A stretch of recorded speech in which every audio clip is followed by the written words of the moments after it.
2012, si vemos el Bank of America, es impresionante cómo, a pesar de la crisis, estos bancos se posicionan, y entonces vemos como Bank of America sube a tener el 12% del control de los activos del sistema financiero norteamericano, y el Citibank pasa a tener mayor.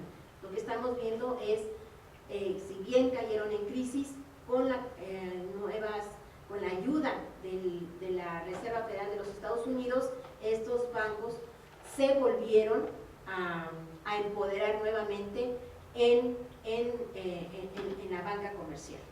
En el caso de Canadá, bueno, aquí hay unos datos del 2008, vemos como principal banco el Royal Bank of Canada, después está el Toronto Dominion, ¿verdad? Y bueno, pero podríamos decir que el sistema financiero bancario de Canadá sigue estando en manos de grupos financieros de origen canadiense. Y aquí también vemos cómo se han ido moviendo los bancos. Bien, en el caso de México, pues es muy interesante ver el pastel del 91, ¿no? O sea, tenemos a Nacional Financiera con cerca de un 6%, Serfín era un banco mexicano, Bancomex con el 10%, Banco de Comercio. O sea, podemos visualizar que al menos hay dentro del gran pastel dos bancos que son banca de desarrollo. Esto viene a ser muy importante porque si nosotros vemos la conformación del sistema financiero chino o el sistema financiero japonés o incluso la banca de Brasil, sus principales bancos, o sea, el eje del crecimiento económico, la base está en la banca de desarrollo.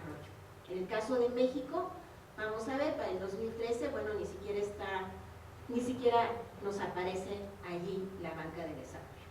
Vemos Banamex, que es Citi, ¿verdad? 19%, Bancomer 20%, Santander 13%, si sumamos, casi podríamos decir que más del 50% está en manos de la banca extranjera. Bien, bueno, ahora, ¿cómo están? Si sumamos los principales bancos, o sea, los principales activos de la banca, de los principales bancos, que ya enumeren los 10 primeros, los 7 primeros de Canadá y los principales, bueno, en 92, pues teníamos un 7% más o menos de activos en la zona de América del Norte. Para el 2010, vean ustedes, Estados Unidos se fortalece a pesar de la crisis y México va reduciendo los activos financieros.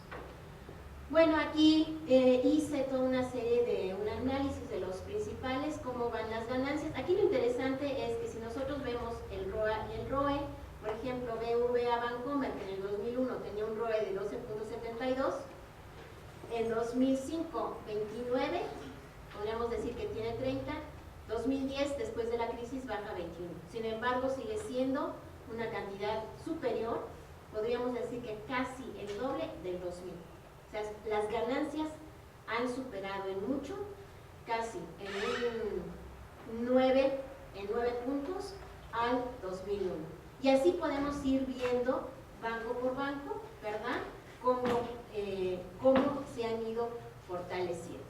Esto es, también hicimos la concentración, esta lámina, bueno, ya se explicó, tratamos de hacerlo de manera diferente, pero bueno, la idea ya se ha expuesto, y aquí lo que hicimos fue un análisis de la cartera vigente y vencida, viendo los números. En mi opinión es que las carteras vencidas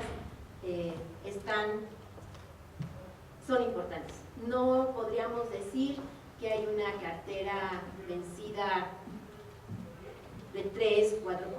Es grande. Este es 2001, 2005 y 2010, el BBVA, una cartera vencida de 27%, lo cual para un banco o sea, llama la atención. No quiere decir que va a haber otra crisis, llama la atención ese porcentaje.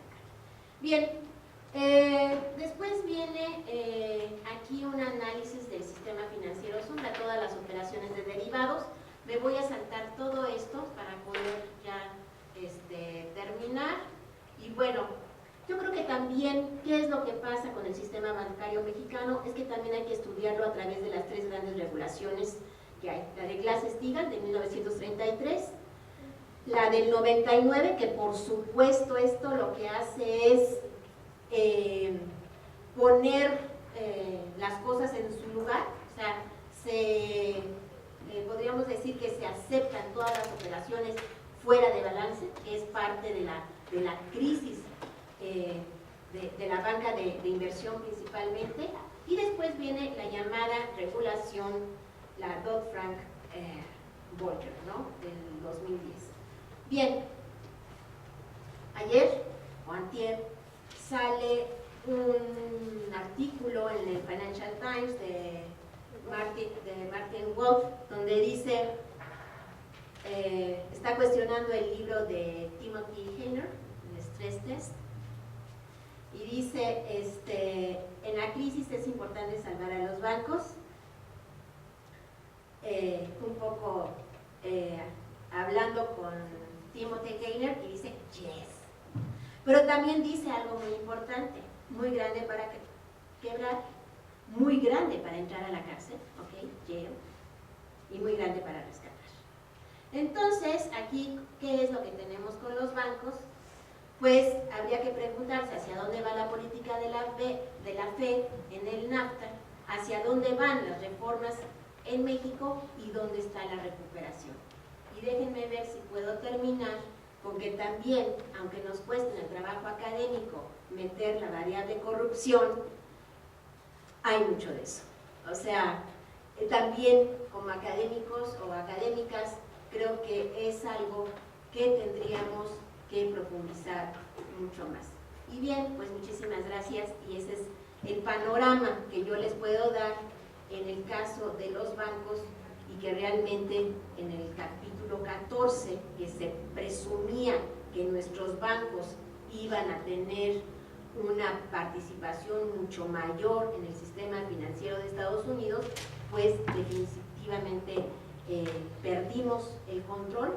No es lo mismo que haya bancos de empresarios brasileños, bancos brasileños y banca de desarrollo que puedan financiar a sus propios empresarios, o sea, hablando de un gobierno corporativo, nos guste o no nos guste, pero así es como se manejan las finanzas, a un gobierno donde hay corporativos, pero nuestros bancos ni financian, ¿verdad?, ni dejan crecer a la economía, pero eso sí, hay un traslado de las grandes ganancias a las casas matrices. Muchísimas gracias.